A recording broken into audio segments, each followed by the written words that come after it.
Hello, Tobias. Thank you so much for joining the Intrascope podcast series. And there is a new edition that I've started called the Inclusive Internal Communication series. And I was very fascinated by your case study at COOP Denmark. So thank you so much for joining. Before we get started, it would be great if you could quickly introduce yourself to our audience and tell us what you do and what your role is. Yeah, thank you so much, and thank you for the invitation. Well, I'm Tobias Simonsen. I'm 30 years old, and I work as the elected youth minister in COOP, which means that I am elected to be the spokesperson of our 25,000 young people employed between 15 and 25 years old. So this is my professional life, and I have my skills from being voluntary the chair of the Danish Scouting movement, and then I have a master in organization and strategy from Aalborg University. Wonderful. Wow. I mean, it's fascinating for me because usually the role of a minister is given to a political establishment, but you never hear that in a corporate. Exactly. So let me, first begin by asking you, how do you describe the culture in your company? So, for that company to even think of a concept like this, it's quite unique. So how do you describe it? I would say we are a very ordinary, large organization with a lot of units all around the country. We have 1,000 shops, and we have a number of logistics centers as well. And then we have our main office. So in that sense, we are an ordinary, larger organization where culture is probably different from unit to unit. Right. However, what I want as a culture is a culture where a young person should not feel afraid of being, for example, fired by saying their opinion. And in my world, leadership was before about saying we're going this way. But today, for me, it's more about saying we have to end over there. How do you think we should go together over there? And in that sense, I think a lot of young people, when they start off the labor market, they can be maybe a little afraid of bringing all of themselves. Right. Maybe they think they are forced to wear a specific set of clothing or to behave in a specific way. But if we want to achieve the biggest potential of our newcomers to the labor market, we should be much better in making sure that they are comfortable in bringing all of themselves to the job market. Absolutely. No, I think what I liked about the point was that you are thinking of leadership is thinking of taking people along the journey and not seeing it as a top-down push. And I think that's fascinating. So when you went through this particular role or the selection process, it must have been quite unique and different. So how was it like going through this entire process of being the Minister of Youth? Yeah, that was tiring because you didn't know what the other candidate were doing, right? So the HR department had some interviews with candidates, and then they elected 2 candidates who could then run for election. And we met each other and we agreed on the rules for how we could be campaigning. So all the time, I was thinking, am I doing enough for getting this role?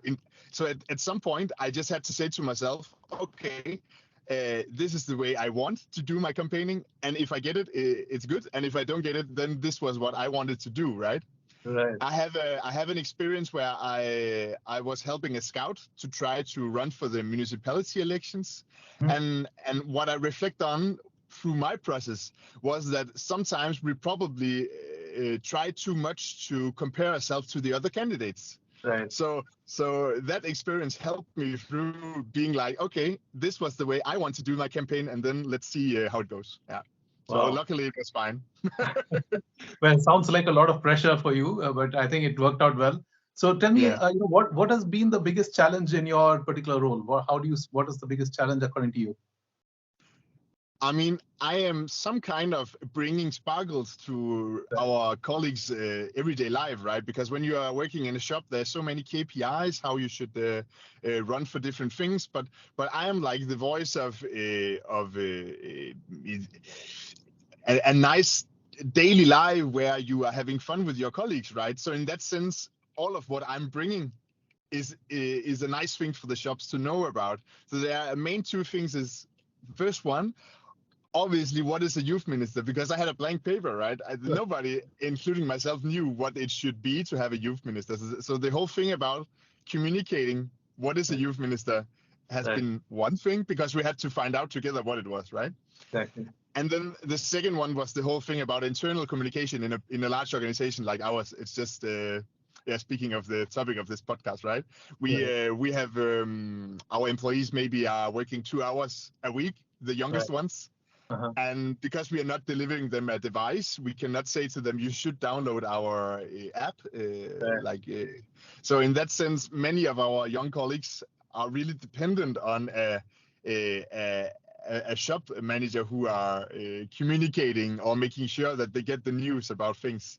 So in that sense, I'm normally, when people are saying like, why don't people know about you and stuff, then I would say it's not necessary that all of my young colleagues know that I'm here, but they should feel a difference that we have got a youth minister.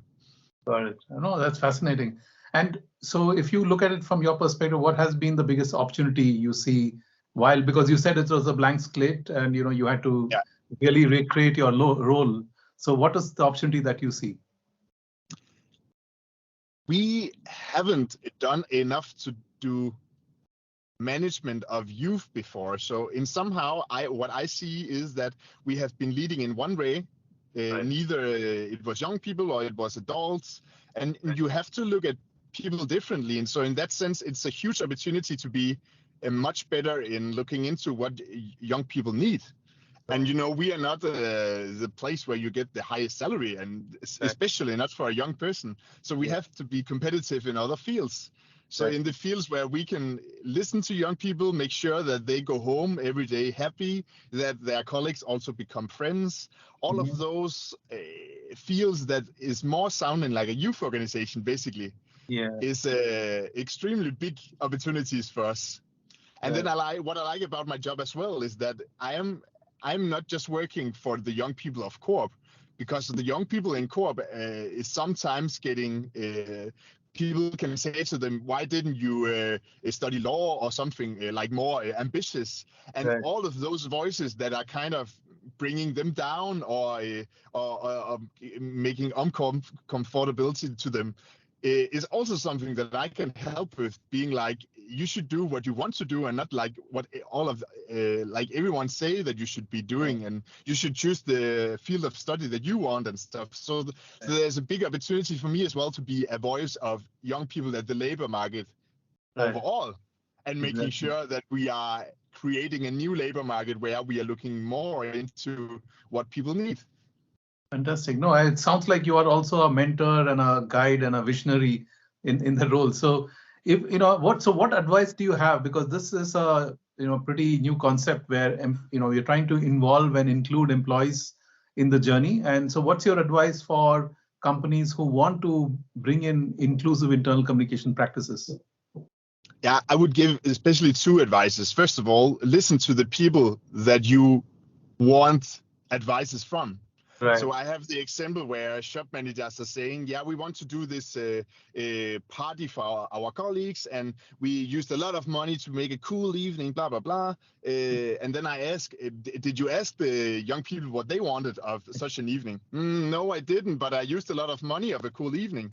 So, I mean, money is not necessarily the most powerful way to include people. That is more listening. So first of all, you have to listen, and what they are saying, that's the truth. This is what you want to achieve. So you should not be thinking that they want something. You should ask them, especially, And then can you say the question again? I had another really good point. Can you repeat the question again? So what is the biggest advice that you can give to companies who want to bring in such practices? Yeah. No, maybe it comes back. But this is especially the most important. Yeah. Sure. And so if you look at your role, so how do you measure the success of your role? Yeah, and that's the thing. We can't. We simply can't. I mean, we could look into numbers of the rate of how long people are staying with us. Maybe that's because of me, maybe not.